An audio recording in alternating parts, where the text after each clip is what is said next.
Pay attention to these two people in this security camera footage. They might seem like a happy couple, but there is something way more disturbing going on here. The woman in the red dress is Sarah Miller, a 40-year-old former teacher, but now a housewife. The young man she's pressing against the wall is Ethan Parker, a 19-year-old college student who lives with his parents 2 floors down. What you're witnessing is their secret affair, captured by the hallway camera mounted near the emergency exit sign of Westview Apartments. Little did Sarah know, this footage would soon destroy the life she had built completely, in a way no one would have ever expected. At 4:17 p.m. on July 15, 2023, a man named Richard Miller returned early from a business trip to Chicago.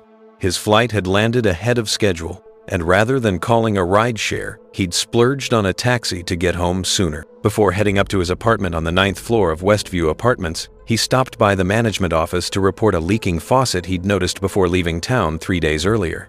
The office was quiet, except for the low hum of the air conditioning and the faint sound of a radio playing classic rock from somewhere in the back. Frank Donovan, the building manager, was a former construction worker in his 60s whose attention to detail had kept Westview running smoothly for over a decade. He had known Richard for the 5 years since the Millers had moved in, often chatting about sports or local politics when they crossed paths. Today, however, Frank couldn't meet Richard's eyes. His usual friendly greeting was replaced with a mumbled acknowledgement as he pretended to search for a maintenance request form. "Everything okay, Frank?" Richard asked, setting his briefcase down on the counter. "You seem a little off." Frank's weathered face tightened, his fingers fidgeting with a pen. He started to say something, then stopped, looking like a man caught in an impossible situation. The silence stretched uncomfortably between them. "Look, Richard," Frank said finally, running a hand through his thinning gray hair. "There's something you should probably know." He glanced toward the hallway, ensuring they were alone, then gestured to the small room behind his office, where 6 security monitors displayed different areas of the building. "I didn't want to get involved in tenants' personal business, but since you've always been straight with me..." Richard followed Frank into the security room, confusion giving way to concern. Frank's reluctance suggested this wasn't about a maintenance issue or building policy. "Is there a problem with my apartment?" Richard asked, his mind racing through possibilities. A water leak, a break-in, perhaps. Frank shook his head, sitting heavily in his chair before the wall of monitors. "It's not that." He began typing on the keyboard, accessing the security system's archived footage. "I've been debating whether to say anything for weeks now. It's not my place, but..." He let the sentence hang unfinished as he pulled up video from the previous week. The timestamp showed 2:43 p.m. last Tuesday. The camera angle showed the 9th floor hallway, Richard's floor. Frank fast-forwarded until a woman in a red dress appeared, unlocking the door to apartment 814, Richard's apartment. A moment later, a young man joined her, his hand resting familiarly on the small of her back as they entered together. Richard leaned forward, his breath catching as recognition dawned. The woman was Sarah Miller, his wife of 15 years. Frank fast-forwarded through several days, different times, different outfits, but always the same young man. Then came the footage from 3 days earlier. Sarah, in that distinctive red dress, pressing a boy, young enough to be her son, against the wall. "That's Ethan Parker," Frank explained quietly. "Leaves with his parents on 7, home from college for the summer." He looked away as Richard's face remained unnaturally still. "Been happening whenever you're traveling. I'm sorry, man." Richard's voice, when he finally spoke, was remarkably steady. "How long have you been aware of this?" "First noticed about 2 months ago. Thought maybe it was a one-time thing, or I was misunderstanding. But then..." Frank gestured helplessly at the screens. "It kept happening." "I'd like to see everything you have," Richard said, his professional demeanor never cracking. "How far back does your system store footage?" "New system holds about 6 months, Frank replied. "Used to be just 2 weeks, but after that break-in last year, the board approved the upgrade." Richard nodded, as if they were discussing something as mundane as a maintenance schedule. "I'll need access to all of it, and I'd appreciate your discretion." Frank agreed, burning copies of key footage onto a USB drive while explaining the camera locations throughout the building. Richard thanked him with the same polite detachment he might show a helpful store clerk, giving no indication of the devastation raging inside him. Only when Richard reached his car in the underground parking garage did his carefully maintained composure finally break. He gripped the steering wheel until his knuckles went white, his breathing becoming ragged. 15 years of marriage reduced to security timestamps and camera angles. The woman he thought he knew, captured in digital pixels, becoming a stranger before his eyes. He inserted the USB drive into his laptop and began methodically reviewing the footage, starting from 6 months earlier. There it was, the beginning of their affair, captured in fragments by the building's electronic eyes. Sarah and Ethan meeting in the laundry room, innocent encounters evolving into lingering touches. The night of the power outage, when everything clearly changed, Richard's IT background had taught him to approach problems systematically, to gather data before taking action. So instead of racing upstairs to confront his wife, he continued watching, documenting, learning the full extent of the betrayal. What he discovered next would transform him from a betrayed husband seeking answers into something far more calculated. A man planning a revenge that would go beyond anything Sarah or Ethan could imagine. But to truly understand this story, we need to go back to the beginning, back to where all drama started. 6 months earlier, Sarah Miller stood in the building's laundry room, sorting whites from colors when Ethan Parker stumbled in carrying an overflowing basket. At 19, with tousled dark hair and the lanky frame of someone still growing into his adult body, Ethan looked completely lost facing the industrial washers. Sarah watched with amusement as he dumped everything, reds, whites, dark blue jeans, into a single machine. "You might want to separate those," she said, stepping forward. "Unless you want all your white shirts turning pink." Ethan turned, embarrassed, but grateful for the intervention. "My mom always did this stuff at home," he admitted with a self-deprecating smile. "First summer in the building while my parents are away and I'm already failing at basic adult tasks." Sarah spent the next 15 minutes teaching him laundry basics. Their age gap was immediately apparent. She was motherly, patient, explaining things his own mother probably had attempted years ago. Before leaving, Ethan thanked her with a charming earnestness that made Sarah feel strangely seen. It had been months since anyone had looked at her with such genuine appreciation. 2 weeks later, they crossed paths again in the lobby. Sarah's grocery bags split open, scattering apples across the marble floor. Ethan immediately jumped to help, gathering the runaway fruit while making self-effacing jokes. When everything was collected, he insisted on carrying the bags to her apartment. "9th floor, right?" he asked, surprising her that he remembered. At her door, Sarah hesitated before inviting him in for coffee, a thank you that seemed innocent enough. As they talked, Sarah learned Ethan was studying business administration but dreamed of becoming a photographer. His enthusiasm as he showed her portfolio samples on his phone made her realize how long it had been since she'd had a conversation that wasn't about Richard's career or household logistics. "You seem different from most people here," Ethan said as he was leaving. "Everyone else just walks around with their eyes down, pretending not to see each other." "That's the big city apartment lifestyle," Sarah replied with a small laugh. "Well, I see you," Ethan said, holding her gaze a moment too long before leaving. That brief exchange lingered with Sarah for days afterward. It had been years since anyone had really seen her. Richard was physically present but mentally absent, always focused on work calls or checking emails.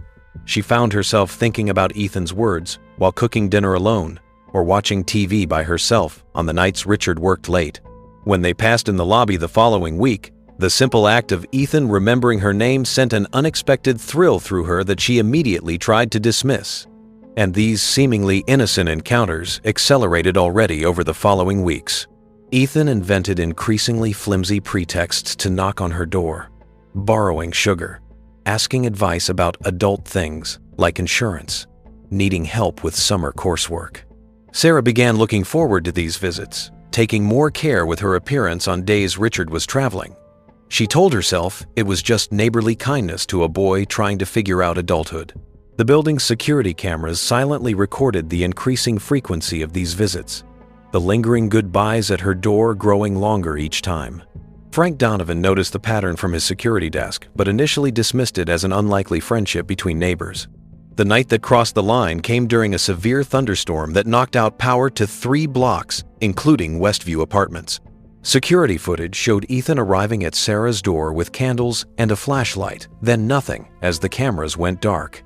When power returned hours later, the hallway camera caught a new dynamic between them. Sitting closer on the couch, her hand in his, boundaries visibly shifting. The text messages Richard would later discover revealed Sarah's initial guilt. "This is crazy. I'm old enough to be your mother," she wrote the next day. Ethan's response was relentless. "Age is just a number. When we're together, I don't see years. I see you." The real you that Richard ignores. Sarah's resistance crumbled quickly.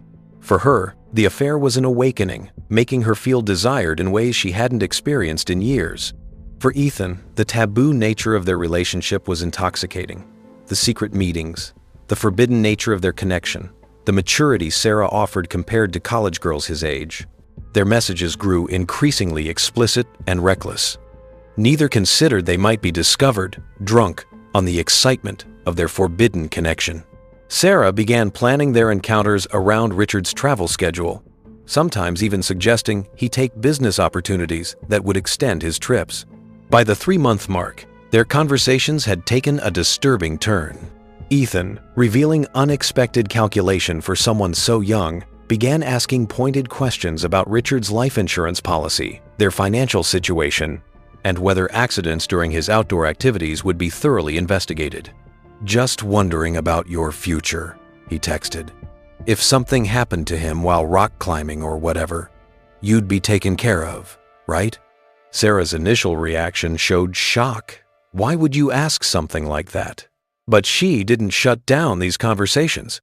Gradually, she began participating in hypothetical scenarios about life after Richard's unfortunate accident. The messages grew increasingly detailed about how they could be together without suspicion, how long they should wait before being seen publicly as a couple, how Richard's death could solve all their problems. Their digital conspiracy soon spilled over into their physical meetings. Security footage from that same week captured Sarah wearing the distinctive red dress, the same one Richard had seen in the video that Frank first showed him. This dress had been purchased specifically for Ethan, never for her husband. The cameras silently recorded their embraces in the hallway as they whispered about their future plans, completely unaware they were being watched by the building's electronic eyes. This brings us back to Richard's discovery of the affair and the conspiracy against his life. After seeing the security footage in Frank's office and gathering the damning text messages, Richard knew he needed to act methodically. He checked out of their apartment and into a budget hotel on the opposite side of the city, telling Sarah his business trip to Chicago had been extended. In reality, he was building a case against both his wife and her young lover. The hotel room became his war room. Laptop open on the desk, printouts of security footage taped to the wall, screenshots of text messages organized chronologically in neat stacks. "I need to see everything," he told Frank over the phone, his voice betraying no emotion. Every camera, every timestamp, they appear together in the building. Frank provided access to the complete security server, allowing Richard to download hundreds of hours of footage. Richard watched Sarah and Ethan's relationship unfold in reverse, from the passionate embraces of recent weeks back to the seemingly innocent beginnings in the laundry room. He documented each encounter with precise attention to detail, his IT background serving him well as he built a comprehensive digital record. Using his technical expertise, Richard gained access to their shared cloud storage accounts. Sarah had never been particularly tech-savvy, using the same password for multiple platforms.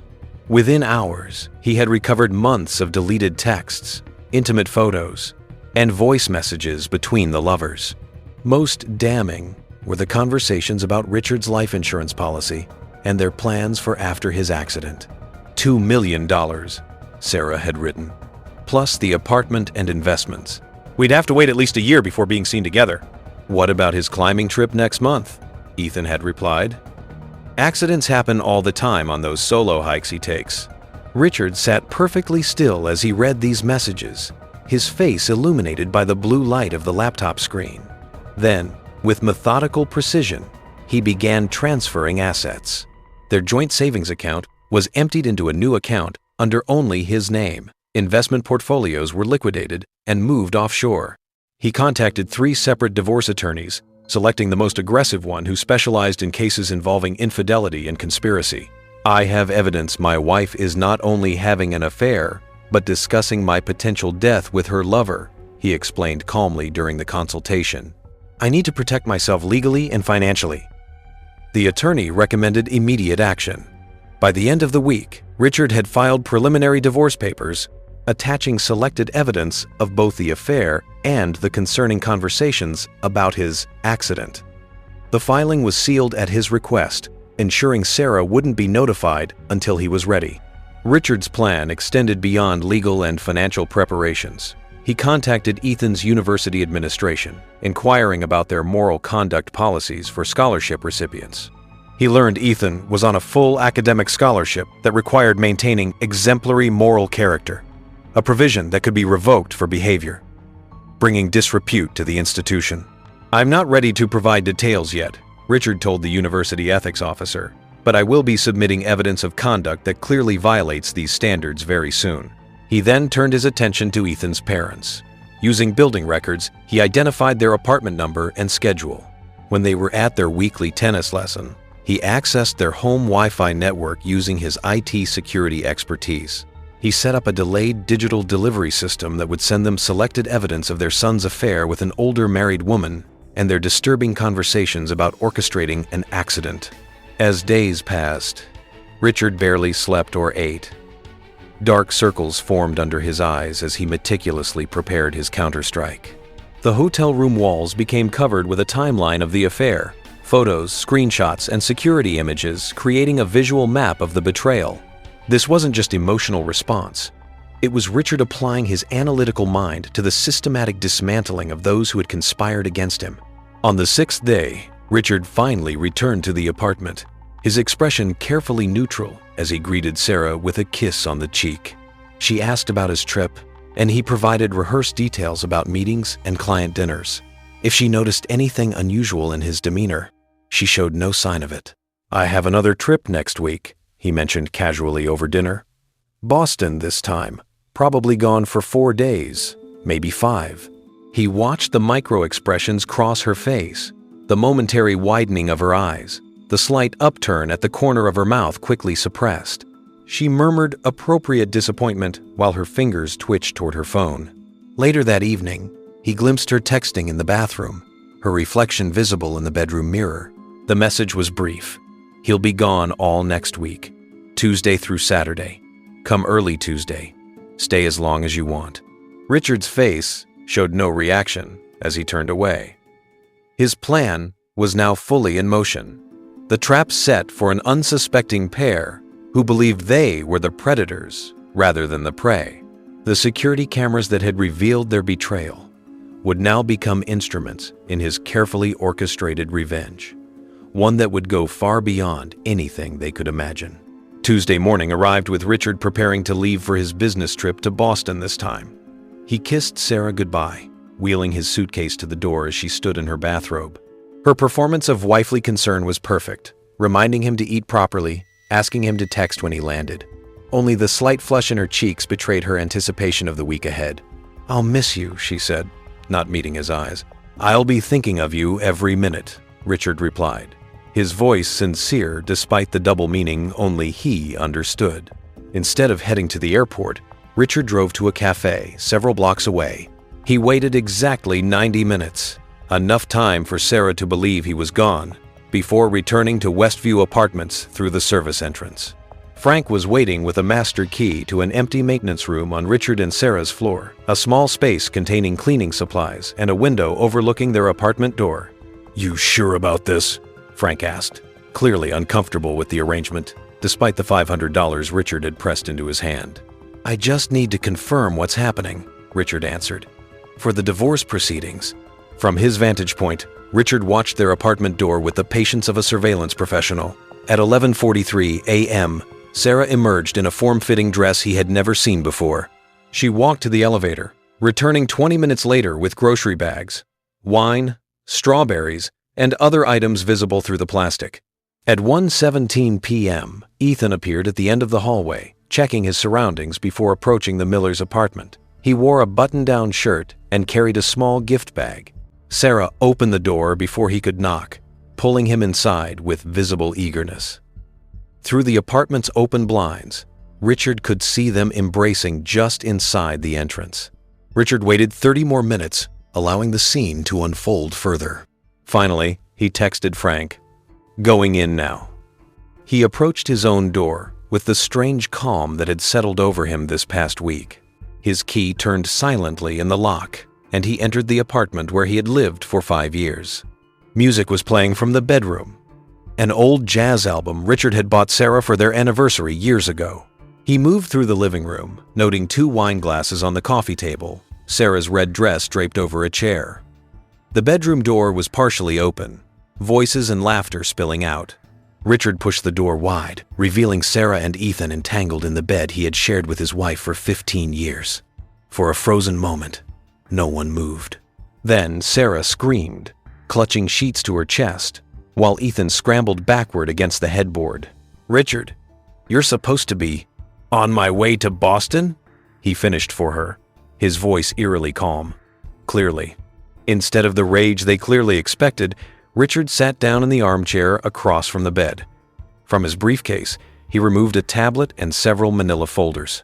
"I thought we should have a conversation," he said, as if beginning a business meeting, "about your plans for my unfortunate climbing accident." Their faces registered shock, then fear as Richard played selected clips from the building's security footage, followed by recordings of their own messages discussing his life insurance policy. Sarah attempted explanations, denials, but each was met with another piece of evidence more damning than the last. "I've already filed for divorce," Richard informed them, his voice never rising above a conversational tone. "The evidence of your affair and conspiracy has been submitted to the court. My attorney expects the judge will be particularly interested in the discussions about my accident." Ethan, finding his voice, moved to stand. "This is insane. You can't prove." "I wouldn't move just yet," Richard interrupted. "The evidence packages I've prepared are programmed to send automatically if I don't enter a code every 12 hours. He turned to face Ethan directly. "Your parents should be receiving the first installment right about now, as is the ethics board at your university." As if on cue, Ethan's phone began buzzing with notifications. He grabbed it, face draining of color as he read messages from his parents. "What have you done?" Sarah whispered. "Nothing compared to what you planned to do to me," Richard replied, standing. "I suggest you both get dressed. You have some difficult conversations ahead." Richard walked out without looking back, the sound of Sarah's sobs following him down the hallway. The divorce proceedings were swift and devastating for Sarah, the evidence of conspiracy ensuring she received nothing in the settlement. Ethan's scholarship was revoked, his academic future destroyed along with his relationship with his parents. 6 months later, Sarah struggled in a small efficiency apartment across town, working 2 jobs to make ends meet. An envelope arrived containing a USB drive with no return address. When plugged in, it showed security camera footage of her current building's hallway, her comings and goings over the past week. The final clip revealed the building's new owner inspecting the security system, Richard, expressionless, watching her reduced circumstances through the same electronic eyes that had revealed her betrayal. The surveillance that had exposed her affair had become her inescapable prison, with Richard as her unseen jailer, still watching from the shadows.